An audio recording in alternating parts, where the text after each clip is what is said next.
Assalamualaikum warahmatullahi wabarakatuh. Bagaimana kabarnya anak-anak hari ini? Semoga kita selalu diberikan kesehatan oleh Allah Subhanahu wa taala dan tetap semangat melaksanakan pembelajaran dari rumah.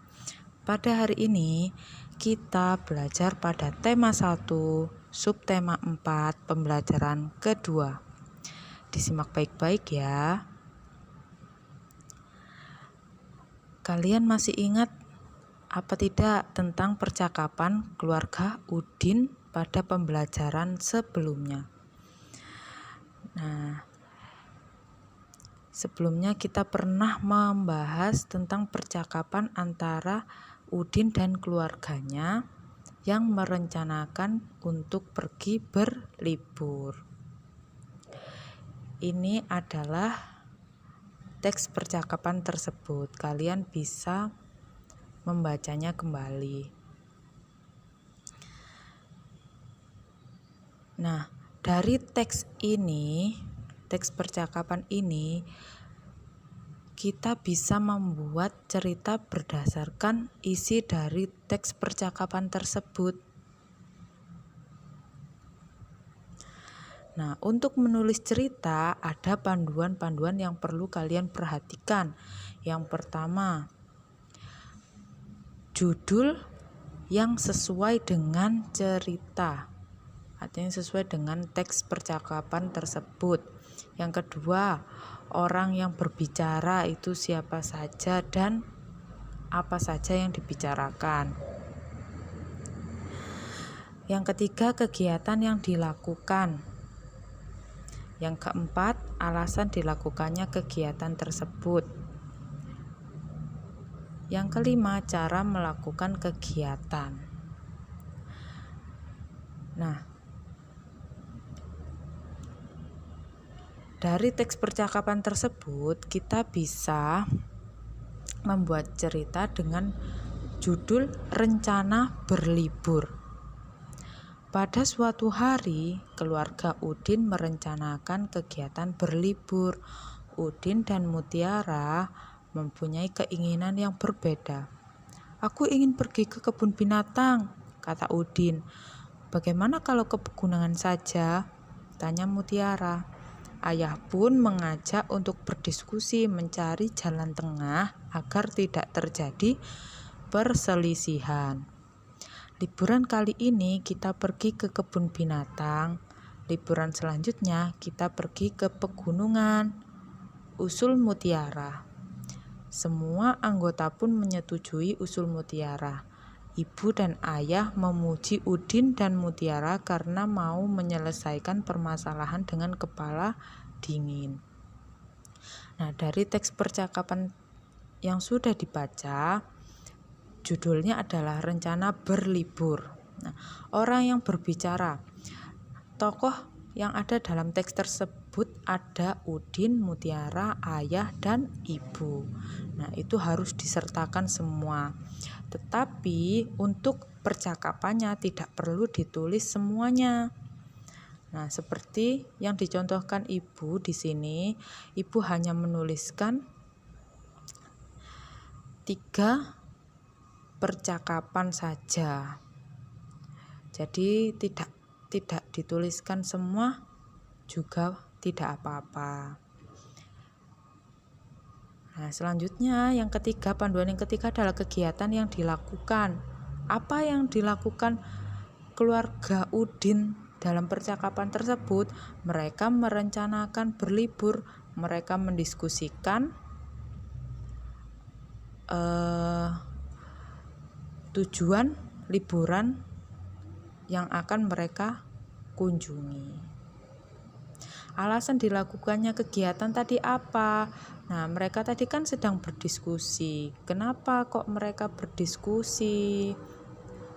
Alasannya apa? Untuk mencari jalan tengah agar tidak terjadi perselisihan. Nah, semuanya harus disertakan. Cara melakukan kegiatan. Bagaimana cara melakukan kegiatan yang ada pada teks percakapan tadi? Nah, setelah mereka berdiskusi, akhirnya keluarga Udin menemukan jalan tengah, yaitu liburan kali ini mereka pergi ke kebun binatang. Sedangkan liburan selanjutnya mereka pergi ke pegunungan. Seperti itu.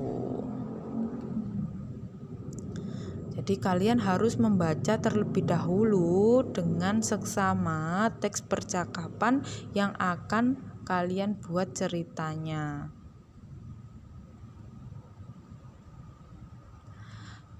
Tugas kalian adalah menuliskan kembali percakapan yang ada pada buku tema halaman 149 sampai 150 menjadi sebuah cerita. Jadi kalian harus membaca terlebih dahulu teks percakapan yang ada pada halaman 149 sampai 150. Selanjutnya, kalian ubah teks percakapan tersebut menjadi sebuah cerita seperti yang sudah Ibu contohkan sebelumnya. Di sini Ibu punya sebuah gambar percakapan. Nah, mari kita baca bersama-sama. Maaf, kami nanti terlambat mengikuti kerja bakti. Kami akan pergi ke gereja terlebih dahulu. Baik, Pak, tidak apa-apa. Nah, setelah mengikuti kerja bakti, Pak RT mengajak untuk beristirahat. Mari kita beristirahat sejenak. Dari kedua gambar tersebut, kita bisa menemukan sikap pengamalan sila-sila Pancasila.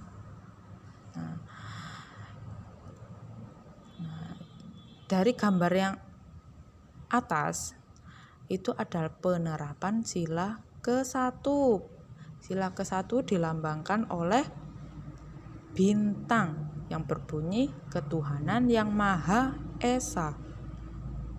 Mengapa kok gambar yang atas ini merupakan penerapan sila ke-1? Karena mereka lebih mengutamakan beribadah. Jadi mereka beribadah terlebih dahulu. Ya kan, dari percakapan ini kami akan pergi ke gereja terlebih dahulu. Mereka lebih mengutamakan kegiatan beribadah terlebih dahulu. Nah, selanjutnya toleransi beragama. Mana yang menunjukkan toleransi beragama?